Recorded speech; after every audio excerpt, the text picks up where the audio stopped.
It's okay. It's okay. There was the Nigeria doctor, the Nigeria hospital, the Nigeria government, you have failed. You failed. That's why this child is suffering. Mbakara and Lolo Mbakara, thank you so much for sharing your story. I have a similar case, but I was able to have my own child here in Europe, in Belgium, and they were able to give her that oxygen that she needed at that time, at that bed. So I'm going to add my video also to mcbakara video. Please go and watch it on my YouTube channel, Christiana Flourishing, and share this video. Thank you so much. May God bless you. I hope the Nigeria hospitals and doctors can do better with this. Please watch the video to the end. We'll see you in our next upload. Respond to sound, doesn't respond to sight. This year she's going to be, by the 19th of October, she's going to be 8 years old. You know, but she's just there like a newborn baby. She's growing, she's really big, beautiful, with lots of hair. She looks so much like her father. She's her father's carbon copy, you know, but like we said, she's always sleeping. Yeah, because the muscles are not acting right, things are not going on well in her system, so she always has to be on her drugs. And somehow these drugs have to help the muscle to relax. They call them muscles. Is it separate? I don't know what they call those drugs. You know. So anytime you give her those drugs, she has to sleep. But whenever she's not asleep, she's in pain.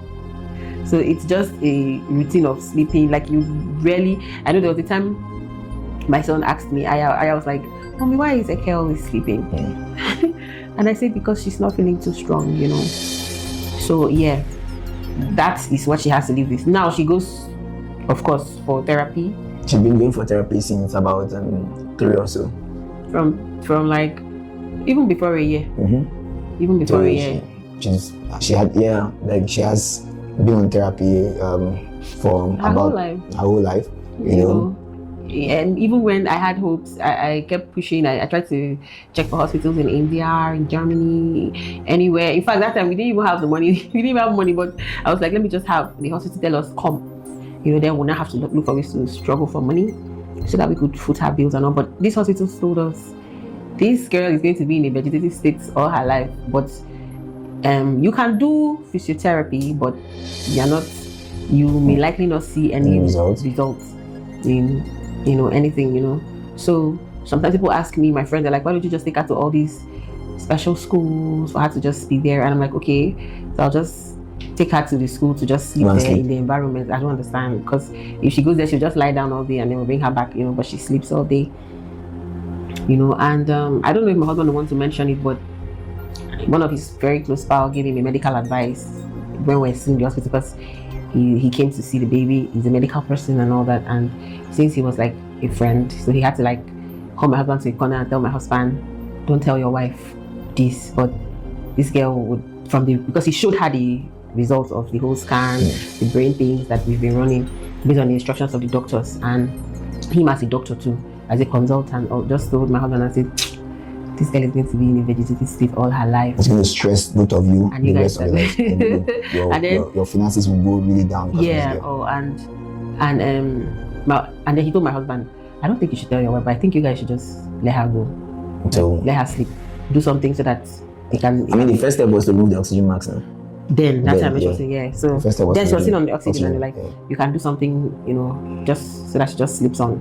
Just go to the beyond and rest. She will rest because she will be in pain, you know. But my husband first of all came and said, oh, see what this person is telling me, but I cannot hide it from you. I'm not able to take that kind of decision. I feel like you should be in the know, you know. And when he told me, I was just crying that day. I was like, no, I can't.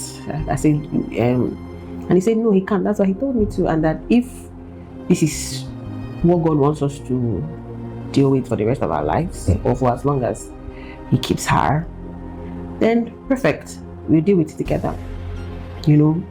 So it's been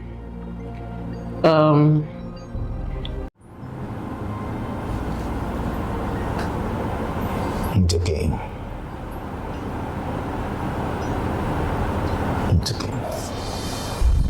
There was a day I was watching something from, I think it's a Chinese channel, and I saw them do like a brain surgery.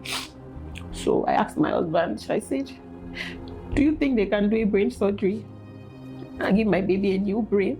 because if she has a new brain, then she'll be fine, you know. And he said,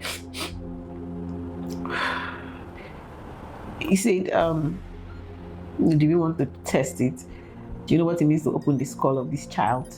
It's 50-50. Is it not the pain she'll go through? What if it doesn't work? Okay, then whose brain are you going to take from? Because when you wish that you have a brain of a child of this age, then that means you're wishing that another child of this age goes down so that this your baby can be well. So I feel like that's a little selfish, you know. So he said, my husband said something. He said he would prefer she just rest rather than go through all those pains, medical things that may not even come out well, you know.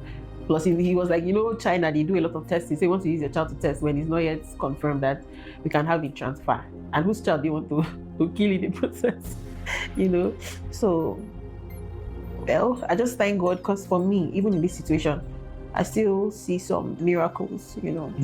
I see some miracles. The very first for me was in the hospital. They said she's going to stay on the oxygen for up to 2 weeks. And I think it was on the 7th day or the 8th day that they took her off the oxygen. She was fine. She could breathe without it. They say she's not going to grow bigger than the size she was. She's going to remain tiny, like stunted. And my baby is big. She's big. She's really big. She's growing really big. Right now, she can't be carried anymore. She's a really big girl. And of course, because she's not physically active, she's really rather on the heavy side. That we have to. Her doctors right now are saying we should, you know, watch her food, cut her food down so that she loses weight. You know, and I also feel like she's our good luck charm. So when these foolish people online were saying things about, oh, how we use that for rituals and all, and I was like, possibly. It's at the end of the day, he might be right. This girl might just be a good luck charm, because there was something I said one time, you know, to my mom, and my mom was like, this girl, since I started taking care of this girl and started, you know, paying good attention to her, I've just noticed like a shift in the things I struggle for. My mom said this girl is my personal good luck charm, you know. And yeah, it's not been easy, especially for me. I don't know for my husband, but for me, you know, when I see the people who were all pregnant together that year, everybody gave birth, everybody celebrating their baby girls. And then funny enough, almost all of us had girls. So when they are celebrating their birthdays, their girls are growing so big, they are walking, you know, talking. At this age, they are cooking. You know what it means to have a daughter that's 8 years old. She's big. You know, these children are big now. They are almost preparing to enter secondary school. You know, sometimes it breaks my heart. You know, I'm just like, God, you know. But we can't question God at the end of the day. There was a big part of negligence on the part of the hospital, to be very honest, because... Yeah, of course. You know, I mean, especially, you know, like my wife said, my daughter, first of all, addressing these people who have trolled us over the years. So you want us to show you a girl who is bedridden? You want us to show you a girl in pain? In pains. If we don't give her her drugs, she's screaming.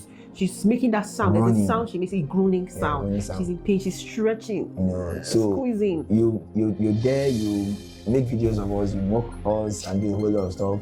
But we still do not judge any of you. Like, it's part of social media, if you ask me. So, and we are public figures, so it's part of those things, yeah. But like we say, you shouldn't judge a pain you do not understand, or mock a pain you don't understand. Well, I'm going to disagree with you there. When you say you don't judge them, or you say I judge you, I judge you, I judge you because I judge you for the pain. Because you will never understand when you don't wear a shoe. You think it's like a child. They brought Otedola to compare. They brought some people to say, oh, look at this one. They show their children. They're showing you children that can sit. They're showing you children that can be awake. Do you understand? Are we supposed to carry the camera to put on the face of a... Testimony again is my daughter. When we have, my husband and I decided, okay, let's go for second one. Even me, I was like, the first one, don't do okay. But he wanted the second one. I thought, okay, it's nice so that he will have somebody to be playing with. In my family, we never had a female granddaughter. In my dad's side, we never had. So I was asking God, and I can remember the street I am. I've said this in many of my highlights. I can remember the street I am that God told me that you're going to have a daughter. I was asking God actually. I said, God, how is it going to be? He said you're going to have a child. Her name will be Lola. I look at the street. There were nobody there. I hold on to that word. It was 2016. I'd hold on to that word. I would never forget. And I called my husband that morning. I said, sweetie, we're going to have a child. I was not pregnant, my friend. I go through process to get pregnant. Yes. Now, if you want to know that, that's something that when I hold on to that word, my husband was like, Lola. I said, yes. He said, that's the lady's name. It sounds like a girl's name. I said, yes. He said, yeah, but there's nobody in your family that have a girl child. So he did not even believe me. Okay. To cut the long story short, we definitely had my dog. We get pregnant. The whole process was sweet. I was like, I had my son with IVF, my daughter too. But the thing is that I had my son with C-section, when some people think I know the struggle I went through it to get ill, because there's no help here in Europe. My healer don't want to stay there, coming and going. I don't want to disturb anybody. I put so much pressure on my body, and after I had my son, I have an infection. So this wasn't a joke. It wasn't a joke. So I knew that process. I wanted to have a natural one this time. I went to everything. We did all the tests. Everything was okay. You can actually have a natural one.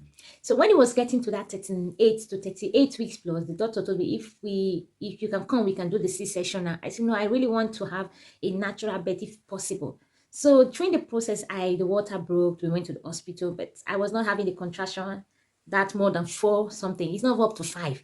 So it was getting like more than 7 hours. My son was like 39 hours. So my husband said, we're not going to go that risk. That was very risky for the child. So I decided, okay, we can go for the C-section. We had the C-section.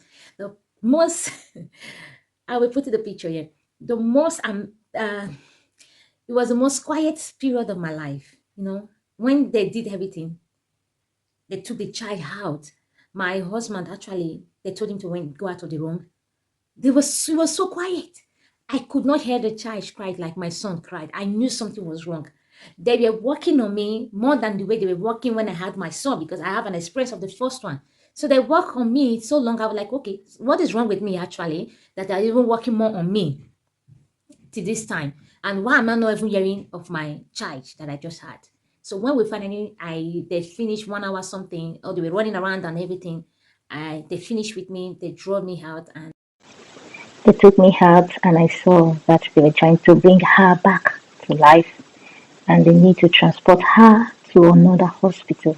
I wasn't myself anymore. And I said to myself, God, you have told me about this child. You know, for some thought was like coming, yeah, it is your fault. The devil is a bastard. Some thought was coming in my head, telling me, no, this is you did something wrong. You did that. You should have gone quickly when the doctor asked for the C-section. I was like, but the one thing that was one piece in my head is, God, you gave me this child even before we even started the process. And now she's here. They are trying To God, because I told my wife, if taking care of her and keeping her alive is the only thing that God is going to use to transform our lives, then let's do that. So thank you, everyone. I don't think for any day we have bet anybody, even when we didn't have money, to help us, to even buy drugs for her. And then even when we didn't have money, somehow, whenever it has to do with her, God always supplies. Remember the first physiotherapist? We didn't even have money to pay them. That Yoruba guy. I forgot. He just loves the girl. In fact, I think her baby was the one that he made a cake for her. He just loves the girl, and had shown her so much love until and then sometimes we might not have money 2-3 months before we pay the physiotherapist. So we have been paying physiotherapists for about 8 years now for that girl. So you should know the financial implication. And this is the point I'm going to send a very, very big thank you to my mother-in-law and my father-in-law, because they shouldered all of this responsibility for the past 8 years. They took the baby away from us and said, you people should go and continue with your life. Let's take this pain for you. So they have been the ones shouldering this responsibility for about 8 years now, while I and I have moved on. I'll never forget the day that I was struggling my child with my mom. I said, Mommy, give me my child. I want to go with her. It's okay, you've tried. We are now, because when I moved to Abuja, my husband was still not really stable in Abuja. He was always traveling around. So it was just me and Aya. And my mom was like, now you've given birth. Aya was a month. I think November, January. I gave birth November ending, and I moved January 1st. October ending. Sorry, October ending. And we moved when January. Yeah, first week of January. First week of January. Yeah, first week of January. So it was not up to 3 months, and it was just me. And I was like, I want to go with the baby. My mom now told me, just go first. Go first. It's just only you and this child. 2 of you cannot go. How will you find hospital there? This is where her doctors are and everything. Just go first. When you're stable, I will bring her for you. So I went. So I went, and then when I was moving to Lagos, I said, "Mommy, I have to take my baby." My mom cried. My mom begged my husband to beg me. My mom had to tell me, "Please, this girl is my good luck charm. You will not be able to take care of her for me like the way I'm doing." And my husband was like, "Why are you disturbing this woman? She took care of you. Are you saying that she will not take care of your child?" And I was like, "No, that I don't want her, that she be far from me, as if I don't love her." I was just feeling guilty and sad. And my husband was like, "Don't let this woman cry. Leave her alone. Just allow her. Leave the baby. Every time you want to see her, travel, it's okay. She comes for holidays, it's okay." So yeah, thank you to my mom. I've seen mothers that refuse to show that responsibility of their children. So it's not as if it's by force. It's not our right to have her take care, but she's awesome. She's awesome. She's done more than enough, and that's why we can't stop celebrating her. I mean, Mom, I love you so much. You call me your billionaire, and I know you're a billionaire. So, we're going to wrap it up here because we've told you everything. And a big shout out to our other fellow kids, Aya, Emmanuel, and Ekana, the latest star boy. And probably I know one question is in your head, and probably Lolo might answer that one later if she cares, because I know. I know your head now is. Do you guys still want to have a daughter? Because I don't want to get pregnant anymore, so I plan to either adopt or have surrogacy done. Okay. So yeah, I'll definitely have. I just want to give myself 3 years to rest from the baby drama. All right. Okay. So now you know the full details of why we have not been showing our daughter online. Yeah. So those of you who actually made videos and showed us consistently, I hope you are proud of yourself. I hope you feel good now and feel better. I pray you don't wear the shoes. No, we don't wish them. I pray you don't wear the shoes. I don't want to wish you bad. No, it's not necessary. We don't wish them. And let's. For me, I feel like I will still talk to my wife to forgive you guys, because I have forgiven you out of your ignorance. You wouldn't know what we are going through and what we have been through and what we are in per time. And this is a lifelong situation, but we're strong. And we are focused in our career, and we thank God, because when we had this child, we were nobody's in the society. But today, I think we are somebodies, or you are somebody, and I'm hoping to be like you. So we don't want anyone to feel pity for us. We don't want you to say, "Hey, I'm sorry, I feel your pain." No, we've never asked anybody for money. We've been living our life, and God has been providing for us and our baby girl. So we don't have any issues. We are fine, just the way you see us. So thank you for watching. God bless you. And then now,